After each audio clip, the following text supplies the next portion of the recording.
Jeg vil gerne leve med danske drenge, ligesom det.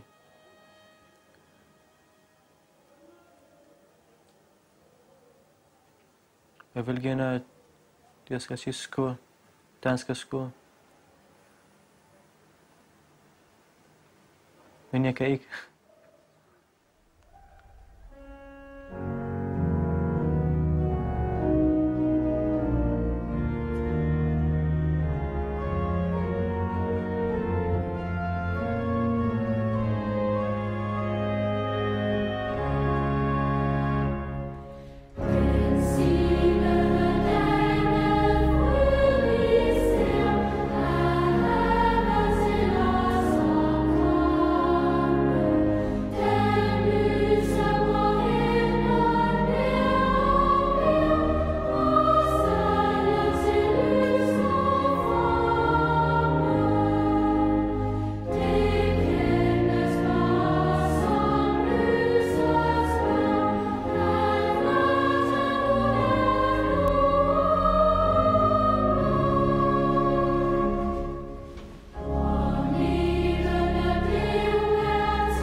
Lad os alle bede. Vor far i himlen, giv os at leve i frihed og glæde som dine kære børn, og ikke som slaver af falskhed og frygt. Jesus Kristus, lad dit ord lyse klart og myndigt og afsløre alt det forlorne og pralende hos os. Privatejet, privatliv, privat ejendom, privatperson, privatskole. Det har aldrig været i privatskole. Problematisk.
Jeg kommer ud fra kirken, så kan jeg se, at der var rigtig mange demonstranter. Rigtig mange. Og så holdt der en stor bus lige ved siden af kirken, ikke? Det var den bus, hvor alle de irakker skulle ind og blive kørt til Ellebæk, eller hvor det nu var. Ja. Jeg kommer ud fra kirken, jeg ser rigtig mange demonstranter, og jeg kan se, at folk var meget hidsige, du ved, ikke? Og de prøver på at hjælpe os, og de prøver på at støtte os. Og jeg var meget glad for, at jeg ikke var alene den nat. Der var rigtig mange, der var sammen med os og prøvede på at støtte os, prøvede på at hjælpe os. Selvom mange af dem blev slået. Det er rigtig vigtigt, at vi passer på hinanden. Vi holder ro, og vi husker, at det er en 100% ikke-voldelig protest, vi er med i. Så pas rigtig godt på hinanden. Og husk, at ingen er udvist, før de sidder i et fly. Det er ikke sådan, at vi giver op nu. You have family, I do have a family. I have a friend that got everything to do with farm last night. That's good.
Se, at Tjørn og Tissel lever side om side med druer og finer i forhold til at leve op til Jesu krav om kærlighed og barmhjertighed i forholdet til andre mennesker. Lov og tak og evig ære være dig, vor Gud, Fader, Søn og Helligånd.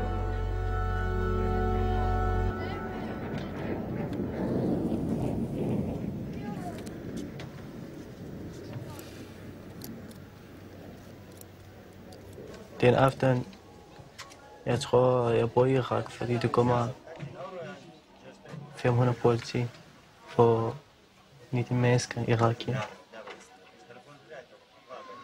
De er ikke kriminelle mennesker. Vi vil fremse.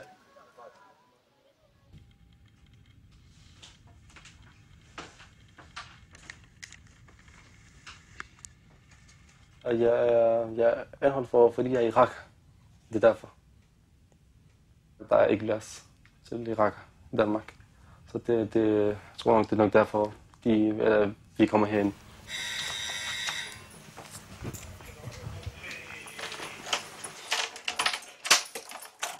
Kan jeg bede om et askebær?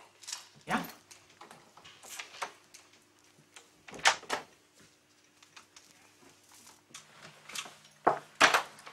Tak.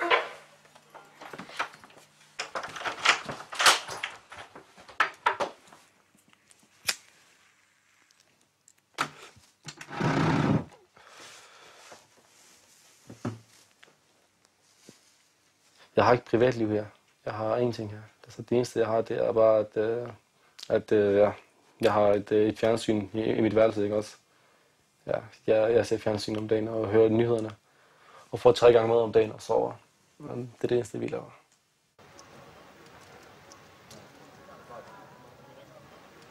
Du bare venter.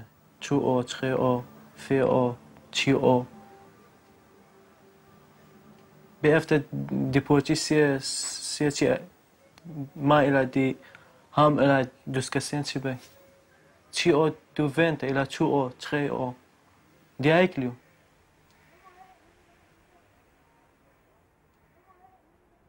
Som kristne er vi kaldet til at elske, og endda elske vores fjende.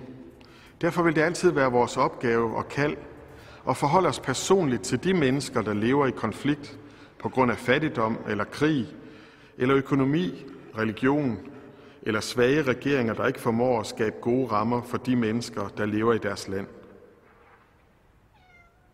Regeringen bliver stædigt ved med at fastholde, at lov er lov, og loven skal overholdes. Jesus derimod siger, at loven skal ikke stå over mennesker. Loven skulle gerne være til for menneskers skyld, og ikke mennesker for lovens skyld. Jeg har gjort for min familie. Jeg aner ikke, hvad det er. Der er 4, der er gået under jorden. De kan ikke sende mig uden min familie. Så de har brug for min familie, ikke også? Og så bliver vi, altså, hvis de finder min familie, så bliver vi alle sammen afsted, eller vi bliver sammen flere afsted, ikke? De har fanget mig som en gidsel, ikke også? Til de finder min familie.